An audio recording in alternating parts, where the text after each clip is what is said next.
70%. That is the share of China's high-end laptop market, a single operating system claimed within months of shipping. In the country that buys more personal computers than any other nation on Earth. Something with no Android underneath it. Something with no Windows license behind it at all. That something is Harmony OS, and the number comes from GfK, an independent German research firm, not a company press release, not a lab demo. Let me tell you what that actually means in plain English. You know the feeling of an operating system update, forcing itself onto your machine, changing something you never asked to change. Now imagine building the alternative from nothing. And that is just the beginning, because this laptop was never really the story.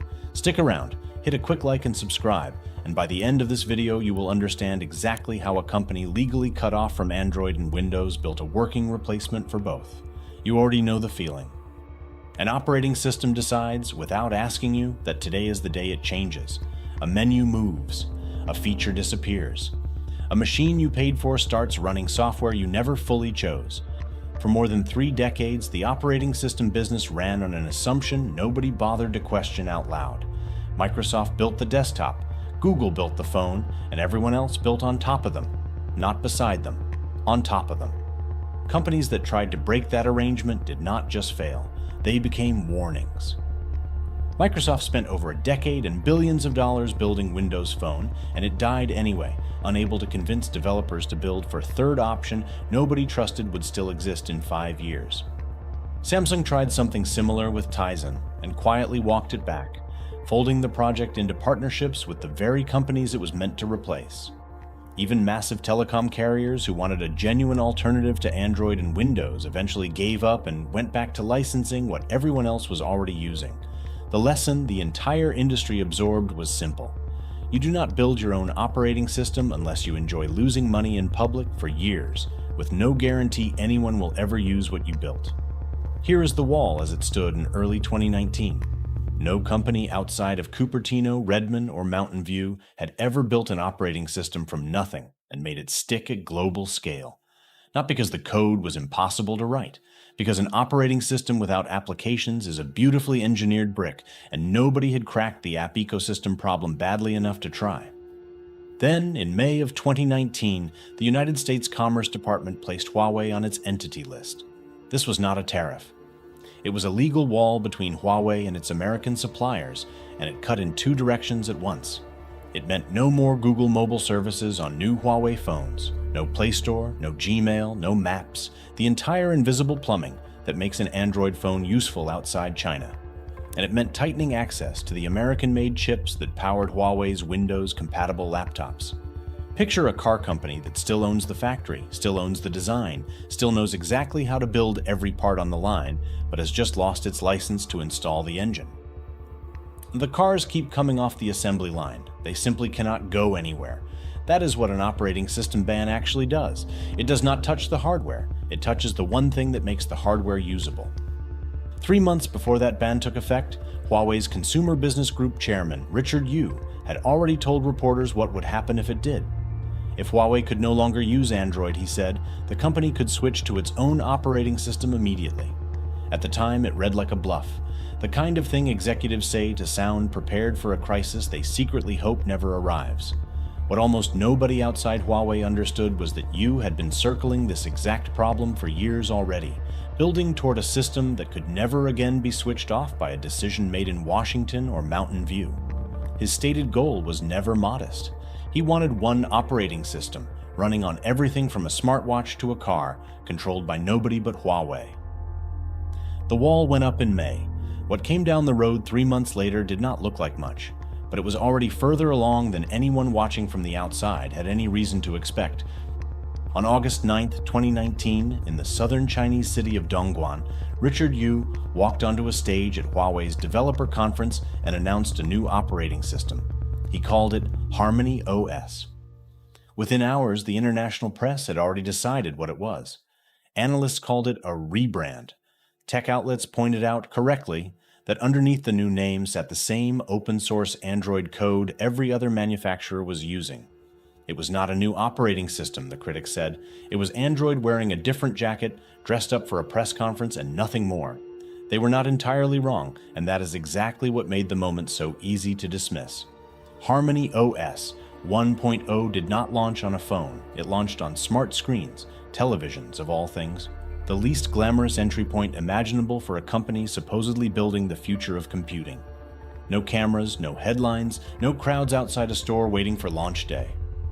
You described a system built on a microkernel, designed from the start to scale from a device with a few kilobytes of memory to one with hundreds of gigabytes.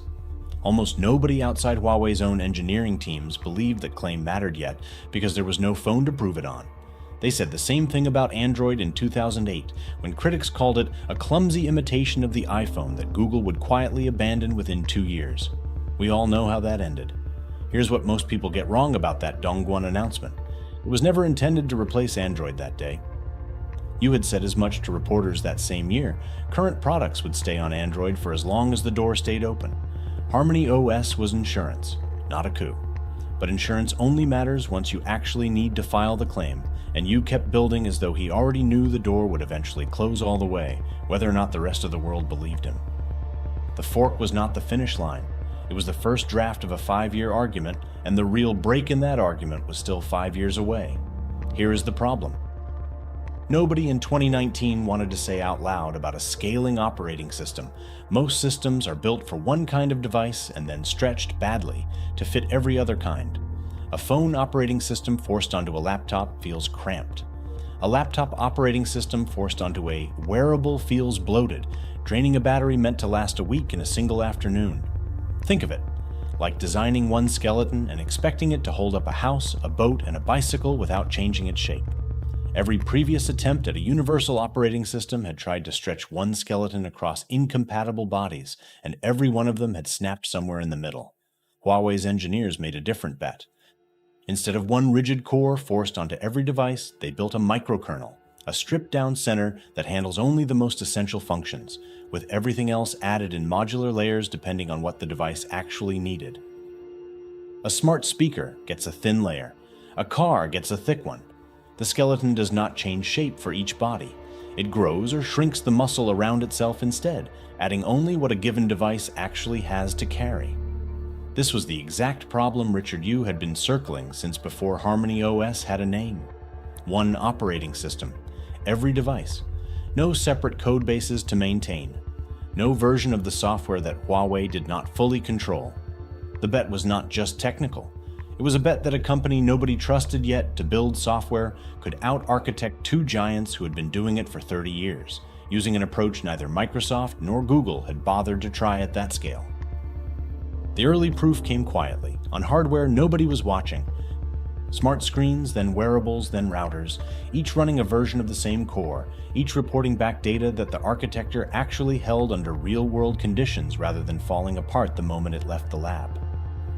By the time Huawei's own engineers were confident enough to talk about it publicly, Harmony OS had already been quietly running on tens of millions of devices most customers didn't even realize were part of the same experiment. A flexible skeleton is not the same thing as a living body.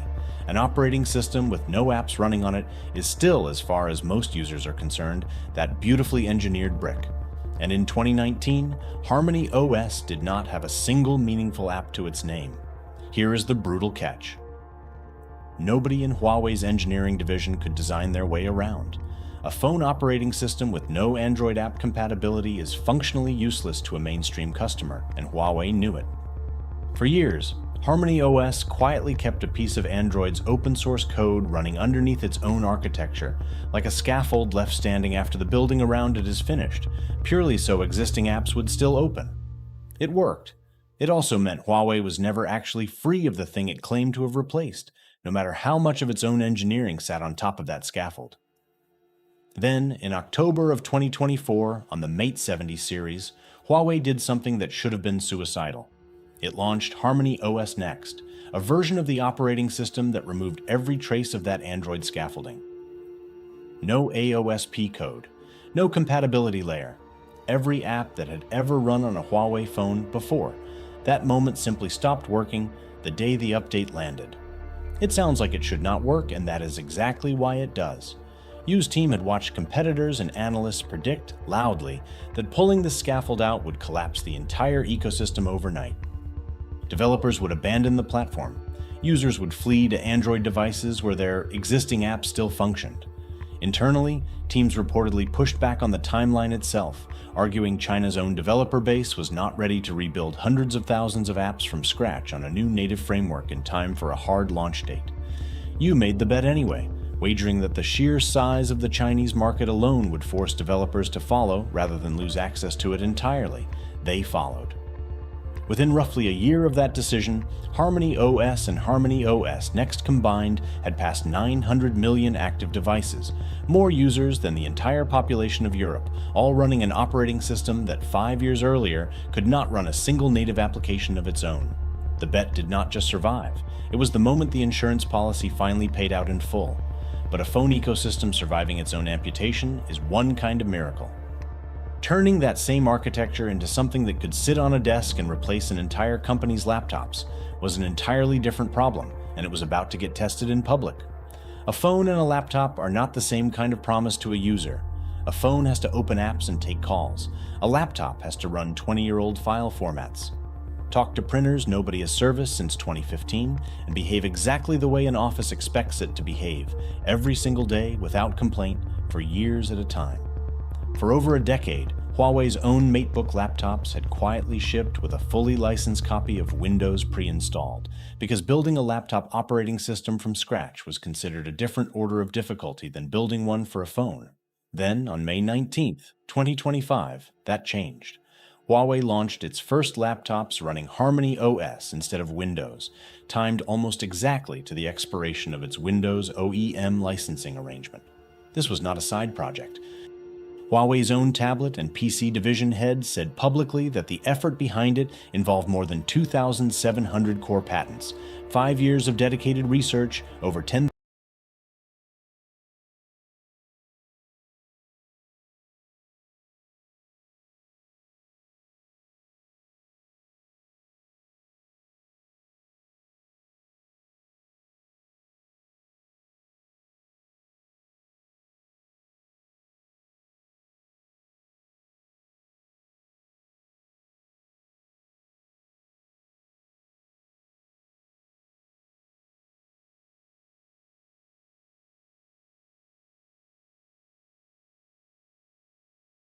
engineers and 20 separate research institutes working in parallel.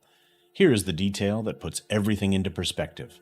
The laptop did not need to reinvent the wheel on file systems and legacy compatibility from zero, because it was inheriting 5 years of architecture already proven on 900 million phones, tablets, and wearables.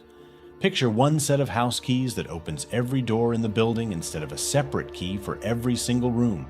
Your phone, your tablet, and now your laptop, all recognizing each other instantly, sharing files and notifications without a single extra login or a single extra password. That is the coordination layer Huawei had actually been building since the microkernel decision back in 2019. The laptop was not a new invention. It was the last room in a house that had already been under construction for years. The market noticed almost immediately. Independent analysts at Omdia tracked Harmony OS PC shipments at just 141,000 units in 2025, a rounding error in a global PC market measured in the hundreds of millions. Their forecast for 2026 put that number at 1.4 million units, a tenfold increase in a single year, while the broader global PC market was expected to shrink by roughly 12%. That shipment jump alone would have been an impressive story on its own. It was not the number that mattered most. The number that mattered most needed independent confirmation before anyone in the industry would take it seriously. Here is the honest picture. GfK, one of the largest independent market research firms in the world, confirmed that Harmony OS PCs had captured 70% of China's high-end laptop segment within months of that May 2025 launch. Not a projection and not a company claim. A measured figure pulled from real retail sales data across thousands of stores. Translate that into human terms, and it means this. In the specific slice of the market where Chinese consumers spend the most money and pay the closest attention to what they are buying, 7 out of every 10 premium laptop buyers walked out of a store with a machine that had never touched a line of Windows code. And here is the trade-off that keeps this honest. Windows still held roughly 80% of China's entire PC operating system market in early 2025, across every price tier combined. Harmony. OS's win is real, and it is contained almost entirely to one premium slice of one national market. It has not touched the broader Windows installed base, and it has barely begun its international expansion. The forced upgrade tailwind helping it along is real too. Microsoft ended support for Windows 10 in October of 2025, pushing millions of users toward a decision about their next machine at exactly the moment Huawei had something new to put in front of them. None of that makes the number smaller. It just means the war is nowhere near finished, even where Huawei is winning outright. Richard Yu had said back in 2024 that Huawei had achieved in 10 years what it took the United States and Europe more than 30 years to build: a fully independent, functioning operating system stack. The 70% figure is not just a market share statistic. It is the first hard, external, unbiased confirmation that the bet he made in a bluff-sounding statement 6 years earlier had actually worked in a category, laptops, that Harmony OS was never even built for at the start. If that laptop number surprised you, the next part is going to be even harder to believe. Hit subscribe so you are there when we cover it. This is not just one company's laptop winning market share. It is the first real evidence that the operating system industry's oldest assumption, that Microsoft and Google's duopoly is simply the permanent floor everyone builds on, might not be permanent after all. For more than 30 years, building a third operating system from nothing has been treated by the entire industry as functionally impossible. Not because the engineering was too hard, but because no company had ever solved the chicken and egg problem of developers and users needing each other to exist first. Counterpoint Research, the analytics firm tracking mobile operating systems worldwide, has confirmed Harmony OS's climb past Apple's iOS in China for 6 consecutive quarters, a trend line that did not exist 5 years ago in any serious analyst's forecast. What adoption actually requires is not a patent portfolio. It requires convincing airlines, banks, ride-hailing apps, and messaging platforms outside China to build for a system with no existing user base in their market. The same chicken and egg problem every failed challenger before Huawei ran into, and the same problem that quietly killed Windows Phone and Tizen before it ever reached this stage. Huawei's confirmed international expansion, beginning in 2026, targets Hong Kong, Southeast Asia, and the Middle East first, regions where its telecom equipment already gave it years of institutional trust to build on, long before this laptop ever shipped. There is a historical parallel worth sitting with here.